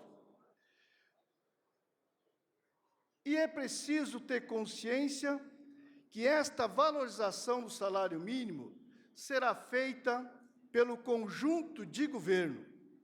Por essa razão, o planejamento, a fazenda, a Casa Civil, da indústria, previdência, está presente no grupo de trabalho. Porque aqui nós vamos fazer respeitando a previsibilidade da nossa economia. A previsibilidade é importante para o empresariado, para os prefeitos, para os governadores, para o governo federal, para as instituições da economia, para que nós possamos fazer o que nós fizemos no primeiro governo do presidente Lula, que é crescer o poder de compra do salário mínimo, mantendo a inflação, mantendo o equilíbrio fiscal. Então, esse é o processo que nós vamos construir. Por que nós vamos construir? Porque nós já fizemos uma vez e sabemos que é plenamente possível fazer de novo. Quem fez, sabe como fazer. É importante que a gente tenha clareza disso. E clareza que nós, o nosso governo, a característica do nosso governo, a orientação do presidente Lula, não tem canetaço, tem construção de entendimento. Não tem imposição de governo. No campo das relações do trabalho, nós vamos construir entendimentos, consensos, de forma que a gente possa oferecer ao parlamento, facilitando o trabalho para que nós possamos transformar em políticas públicas para fortalecer o trabalho, fortalecer os sindicatos, fortalecer a classe trabalhadora e, acima de tudo, retomar o processo vigoroso de geração de empregos e oportunidade. Esta é a nossa visão sobre esse debate que nós estamos falando. Eu sei que nós temos aqui também servidores e servidoras, não é verdade? Com a permissão da ministra Esther, nós queremos dizer a vocês, nós não vamos anunciar hoje as ações de relações servidores, mas nós vamos organizar uma agenda sob a liderança da ministra Esther para a gente discutir a 151, para a gente discutir outras questões relativas à política dos servidores e servidoras, tá bem? Então, hoje nós queremos valorizar, acima de tudo, a agenda de construção da política de valorização vigorosa do salário mínimo. Portanto, a imprensa, os colegas da imprensa que perguntam bastante, perguntaram para mim esses dias todos, e o Rui, quanto vai ser, como vai ser? Eu falei, vou falar no ato com as centrais, na presença do presidente Lula. O salário mínimo está em vigor, R$ 1.302. A partir daqui, nós vamos construir na mesa de negociação, nesse grupo instituído a partir do despacho do presidente Lula. Portanto, com previsibilidade, com serenidade, pé no chão, com tranquilidade, mas nós haveremos, viu meu companheiro Moisés, presidente dos sindicatos metalúrgicos da ABC, em nome dele, cumprimento todos os companheiros e companheiras aqui presentes, em nome da Ivone, presidente dos sindicatos bancários, dos dois, cumprimento aí todos os companheiros, em particular, todas as companheiras aqui presentes, os nossos agradecimentos, um abraço, e vamos em frente que vai dar certo. Abraço, valeu!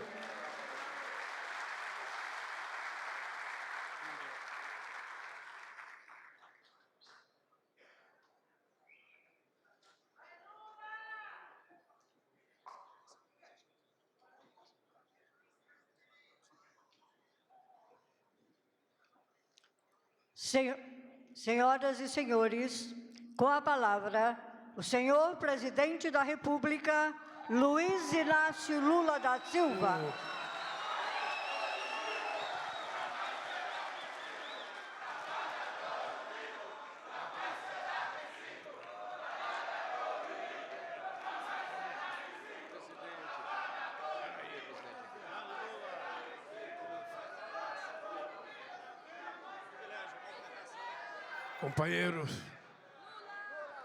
Companheiros e companheiras, deixa eu terminar de falar, peraí. Tudo bem? Deixa eu terminar de falar. Trabalhador unido jamais falha. Olha aqui. Conhece essa? Olha, Chiquinho. Tudo bem? Ô, gente, eu queria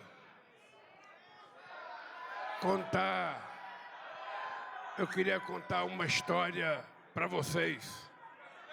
Mas antes de contar a história, eu queria dar um conselho aos companheiros que montam essa estrutura para a gente fazer atividade aqui. Eu já percebi nas outras que eu participei, que fica mais gente para lá e menos gente para cá. Então é preciso saber se a gente não tem que fazer o púlpito virado para lá, para a gente falar para onde tem mais gente. Porque todo mundo que fala aqui, fala virado para cá, onde tem menos gente. A segunda coisa que eu queria pedir era que fosse colocada uma caixa de som para retorno aqui, para que as pessoas que estão aqui escutem o que as pessoas estão falando, porque normalmente a gente não escuta o que as pessoas estão falando. Eu estou apenas pedindo para a gente tentar ver se a gente muda, porque eu já participei de vários eventos aqui e essa formação aqui não é a melhor. Tá? Bem, dado o aviso, eu queria contar uma história para vocês. Em 1980, aquela famosa greve de 41 dias, nós fomos presos num conjunto de dirigentes sindicais lá de São Bernardo do Campo. Mas foram presos também vários dirigentes sindicais de outras cidades, de Santo André. E nós resolvemos fazer uma greve de fome. Eu sempre fui contra a greve de fome, porque eu era contra judiar do próprio corpo, sabe, para convencer os empresários de ceder alguma coisa. E nós ficamos em greve de fome 6 dias. 6 dias nós ficamos em greve de fome. E aí, eu já estava cansado de estar com fome. O Dom Cláudio Umes foi nos visitar e Dom Cláudio Umes pediu para que a gente acabasse com a greve de fome. Eu pedi para ele propor na Assembleia, se a Assembleia votasse, a gente parava a greve de fome. E o Dom Cláudio Umes propôs na Assembleia, na Vila Euclides, o povo queria que a gente parasse ou continuasse. Graças a Deus, o povo pediu para parar. E eu, então, parei a greve de fome. Mas o que eu vou contar para vocês é outra coisa. Quando acabou a greve de fome, eu estava sonhando em comer um frango assado daquele que a gente vê assando na porta de uma padaria. Aquilo que chama-se geladeira de cachorro. Então, eu estava doido para comer um frango daquele e chamei o Tuma. O Tuma era o delegado na época. Eu falei para o Tuma, olha, nós queremos encomendar frango, vai buscar frango para nós. Ou seja, aí o Tuma traz o médico. E o médico falou, olha, vocês não podem comer. Vocês vão tomar meio copo de suco de mamão, de vitamina de mamão. Amanhã vocês vão tomar um copo, depois vocês vão voltar a comer normal. Eu estou dizendo isso para lembrar vocês que eu estou sentindo que vocês estão com sede de democracia. vocês estão com sede de participação, porque vocês sabem que a gente não pode fazer tudo de única vez ou fazer tudo de uma única hora só. Vocês sabem que o nosso lema é união e reconstrução desse país, porque nós pegamos esse país semi-destruídos. A comissão de transição encontrou todas as áreas do governo muito fragilizada. Ou seja, para dar um exemplo, o funcionário público federal ficou 7 anos sem receber um aumento de salário. Só espero que não queira fazer greve agora para receber todo o atrasado, porque não é possível. A Polícia Federal, o último aumento que ela tinha recebido foi da Dilma Rousseff, 5%. Bom, a classe trabalhadora, a massa salarial caiu muito. Eu lembro que, quando eu estava na presidência, 95% dos acordos salariais feitos pelas categorias organizadas era com aumento real acima da inflação. Esse ano, me parece que nem 17% fez acordo ganhando alguma coisa acima da inflação. Então, caiu a massa salarial. Caiu a massa salarial do setor público e do setor privado. E mais ainda, inventaram a carteira profissional verde e amarela, que não serviu para nada. Criaram o trabalho intermitente, que não serviu para nada. E desmontaram todo o conjunto de direitos que a classe trabalhadora tinha conseguido construir desde 1943. Aqui, nesses dirigentes sindicais, ninguém quer voltar a construir a estrutura sindical tal como era. A pessoa sabe que tem que ter mudança. A pessoa sabe que o mundo do trabalho mudou, que é preciso a gente se modernizar, é preciso a gente se reinventar a nível de estrutura e é necessário a gente se reinventar na construção de uma nova relação entre capital e trabalho. É por isso que nós vamos criar uma comissão de negociação, sabe, primeiro com os sindicatos, com o governo, com os empresários, para a gente acabar com essa história de que o trabalhador trabalhar em aplicativo, ele é um microempreendedor. Ele não é um microempreendedor. Ele percebe que ele não é microempreendedor quando ele se machuca, quando ele fica doente, quando quebra a moto, quando quebra o carro. Ele começa a perceber que ele não tem nenhum sistema de seguridade social que garanta a ele no momento, eu diria, de sofrimento, no momento de infortúnio. Então, o que que nós queremos construir? Da mesma forma que nós construímos no outro mandato nosso. Nós queremos construir, junto com o movimento sindical, uma nova estrutura sindical.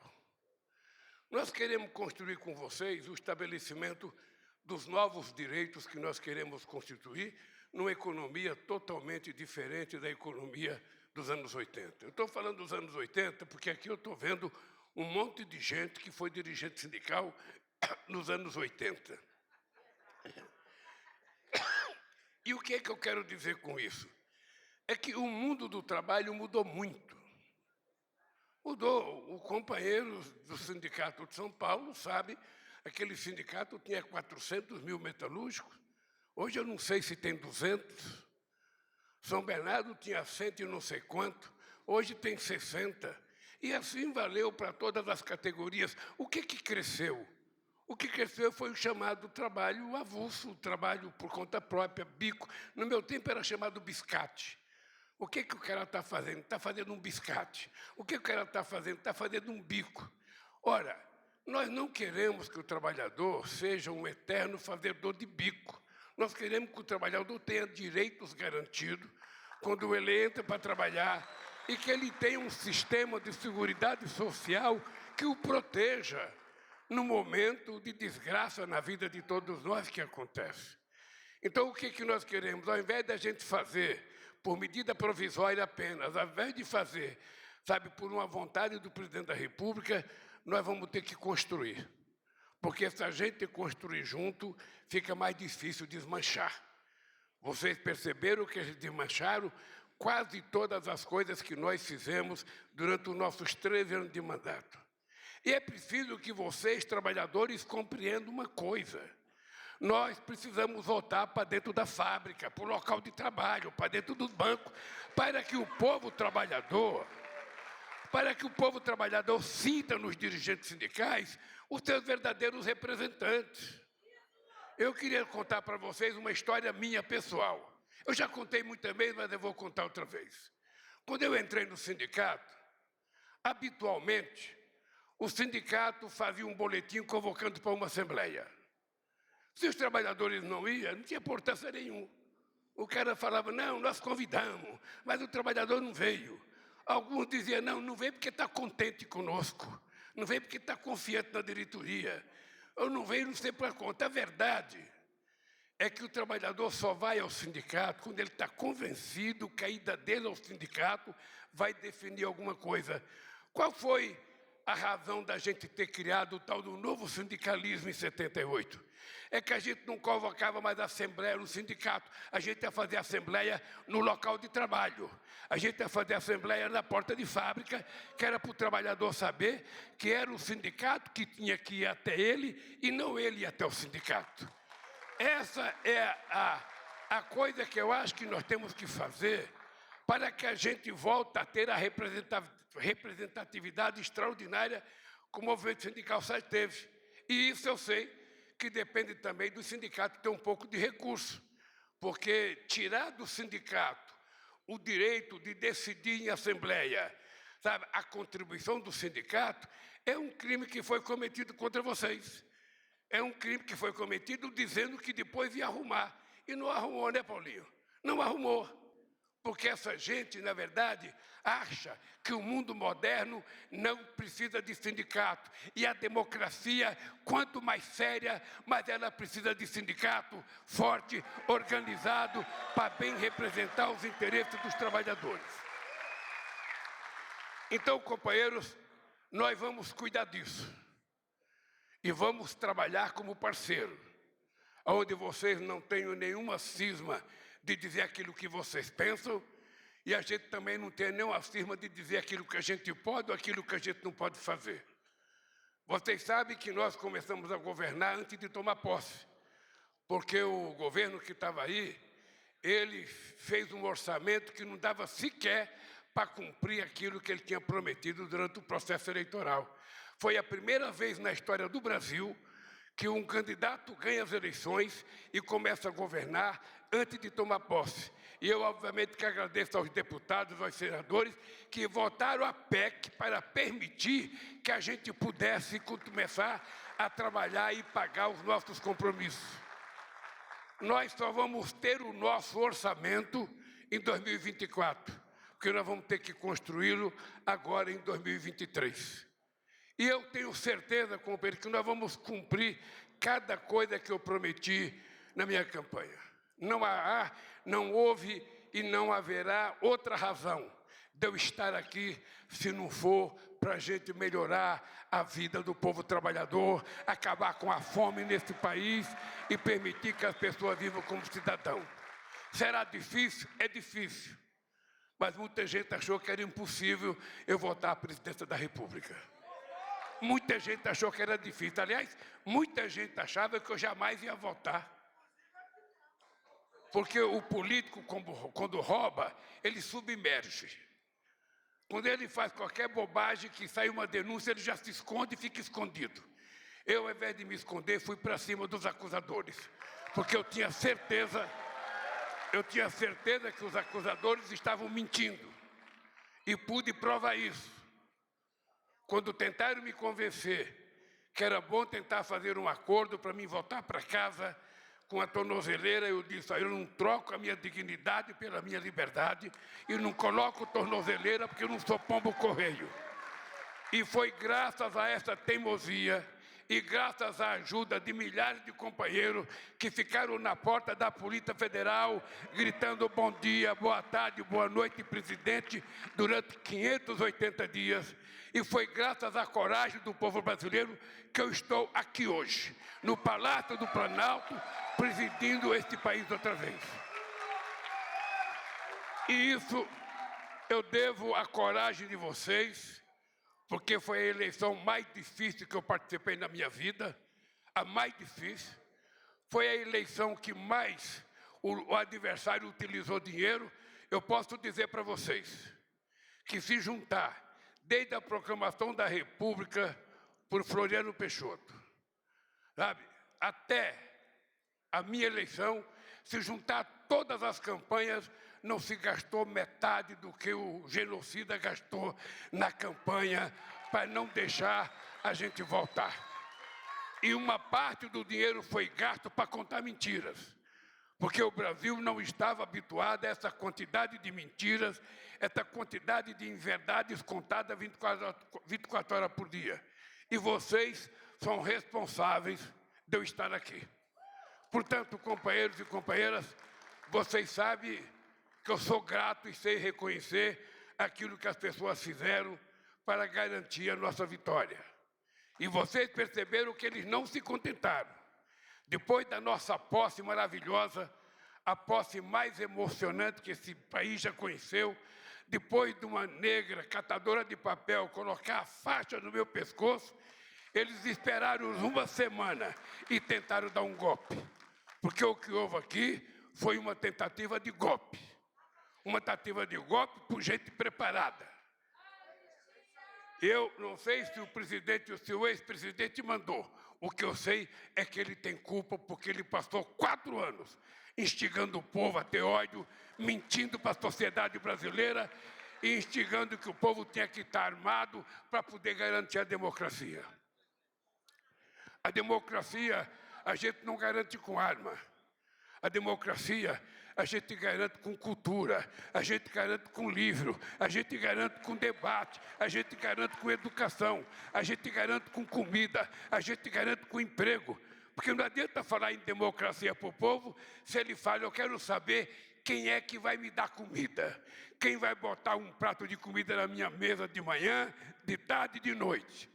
Quem vai colocar um emprego para mim poder trazer comida para minha casa trabalhando, porque o povo não gosta de viver de favor. O povo gosta de viver à custa do seu trabalho, do seu esforço, do seu sacrifício. E é isso que o Estado brasileiro tem que ter preocupação de fazer. Então, nós vamos brigar para fazer isso. E vocês sabem que nós temos que construir as vitórias, porque nós temos 513 deputados. E você sabe que todo o setor chamado progressista tem minoria. Mas nós conseguimos construir uma maioria para votar PEC. E é possível que a gente consiga construir uma maioria para a gente fazer as mudanças que nós precisamos fazer nesse país. Para isso é preciso muita conversa, é preciso muitas palavras, é preciso muita gente disposta a fazer isso, para que a gente consiga construir e fazer as mudanças que nós precisamos. Uma outra mudança que eu quero fazer, e vou dizer para vocês agora, é no imposto de renda. Nesse país, quem paga imposto de renda de verdade é quem tem olerite de pagamento, porque é descontado no pagamento e a gente não tem como não pagar. Mas a verdade é que o pobre hoje, que ganha R$3.000, proporcionalmente, ele paga mais do que alguém que ganha R$100.000. Ele paga, até porque quem ganha muito paga pouco. Porque quem ganha muito recebe como dividendo, recebe como lucro, recebe com qualquer coisa para pagar pouco imposto de renda. Somente o trabalhador, que trabalha o mês inteiro, faz 30 horas extra para tirar o dinheiro do aluguel, chega na hora de receber o pagamento, o imposto de renda comeu. E os meus companheiros sabem que eu tenho uma briga com economistas do PT, que é o seguinte, vocês sabem que o pessoal fala assim para mim, Lula, se a gente fizer isenção até R$5.000, Sabe, são 60% da arrecadação desse país é das pessoas que ganham até R$6.000. Ora, então vamos mudar a lógica. Vamos diminuir para o pobre e aumentar para o rico. Vamos diminuir. É necessário uma briga? É necessário uma briga? É necessário muito convencimento no Congresso Nacional, é necessário muita organização da sociedade, é necessário. Então, vocês têm que saber que nós temos que fazer isso. Vocês têm que saber que a gente não ganha isso se não houver mobilização do povo brasileiro para a gente mudar uma vez na vida a política tributária, para colocar o pobre no orçamento da União e colocar o rico no imposto de renda, para ver se a gente arrecada o suficiente para fazer política social nesse país. Eu, como presidente, pessoal, Lula não poderia estar falando isso. Mas eu só posso falar porque eu sou presidente. Se eu não fosse, eu não estava nem aqui. Porque se fosse outro presidente, não me chamava para vir aqui. Então, é o seguinte, eu fui eleito para fazer coisas melhor do que eu fiz da outra vez. E eu vou brigar para fazer. Eu vou brigar para fazer porque eu prometi durante a campanha que nós vamos fazer isenção de imposto de renda para quem ganha até R$5.000. Obviamente que isenção de imposto e aumento de imposto é de lei. A gente não pode fazer no grito, ou na vontade, ou no microfone. A gente tem que construir. E nós vamos construir isso. Vamos começar a fazer uma reforma tributária. Eu ainda essa semana gostei do Haddad dar uma declaração de que nós vamos fazer a reforma tributária no primeiro semestre. Para isso é preciso muita discussão. E é preciso que vocês aprendam a fazer muita pressão. Muita pressão. Senão a gente não ganha isso. Você tem que fazer pressão em cima do governo, porque se vocês não fizerem pressão, a gente pensa que vocês estão gostando. Eu quero que vocês saibam, eu vou dizer uma coisa que eu dizia muito da outra vez. Não tenho nenhuma preocupação de falar, porra, nós não podemos pressionar porque o Lula é o presidente. Não, é exatamente porque o Lula é presidente que vocês têm que fazer pressão. Porque com outro presidente, vocês não conseguem fazer pressão porque a borracha bate muito forte. Vocês sabem disso. Então, companheiros, nós estamos conversando um novo tempo. Esta comissão que nós montamos é para que vocês possam discutir bravamente aquilo que é necessário, não aquilo que a gente quer do aumento do salário mínimo, porque nós já provamos que é possível a gente aumentar o mínimo acima da inflação. E o mínimo é a melhor forma da gente fazer distribuição de renda nesse país. Não adianta o PIB crescer se ele não for distribuído, porque se o PIB, nesse país o PIB já cresceu 14% ao ano e o trabalhador ficou mais pobre. Porque se o PIB cresce e fica só com o dono da empresa, quem fez o PIB crescer não ganha nada, que é o trabalhador brasileiro. Então, o salário mínimo tem que subir de acordo com o crescimento da economia. A economia subiu, o povo que ganha salário mínimo vai ter um aumento equivalente ao PIB. É isso que a gente tem que fazer para a gente melhorar esse país.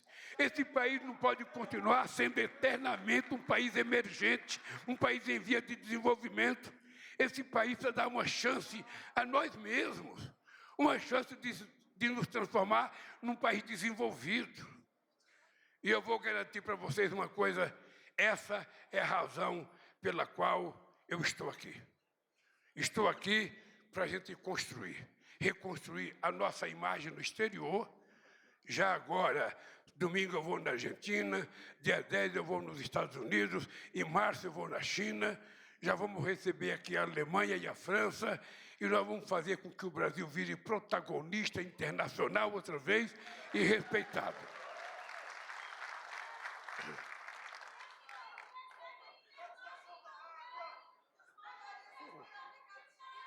Bem, então, gente, deixa eu terminar dizendo para vocês que se eu quiser acabar com a fome no Brasil, eu tenho que dar direito de vocês comerem.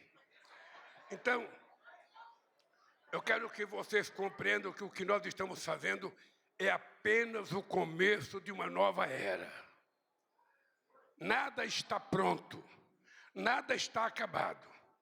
O que eu estou dizendo para vocês é o seguinte: eu estou fazendo um convite para que o movimento sindical brasileiro, representando os trabalhadores brasileiros, ajude o governo a construir uma nova relação entre capital e trabalho e uma nova relação de direitos para o povo trabalhador brasileiro, porque nós merecemos ser tratados com respeito e com justiça.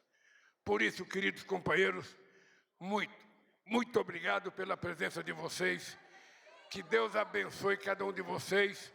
E eu quero que vocês saibam que vocês têm aqui não um mero presidente da República, vocês têm aqui um sindicalista que virou presidente da República do Brasil por conta de vocês. Um abraço, gente. E cobre do Marinho. O Marinho foi colocado no ministério para fazer o que tem que ser feito. A novidade é que o Mancha está de gravata aqui, ó. Gente, um abraço, obrigado. Presidente, vou tirar uma centrais de pé aqui. Está encerrada esta cerimônia. Pedimos a todos que aguardem a saída do senhor presidente da República, Luiz Inácio Lula da Silva.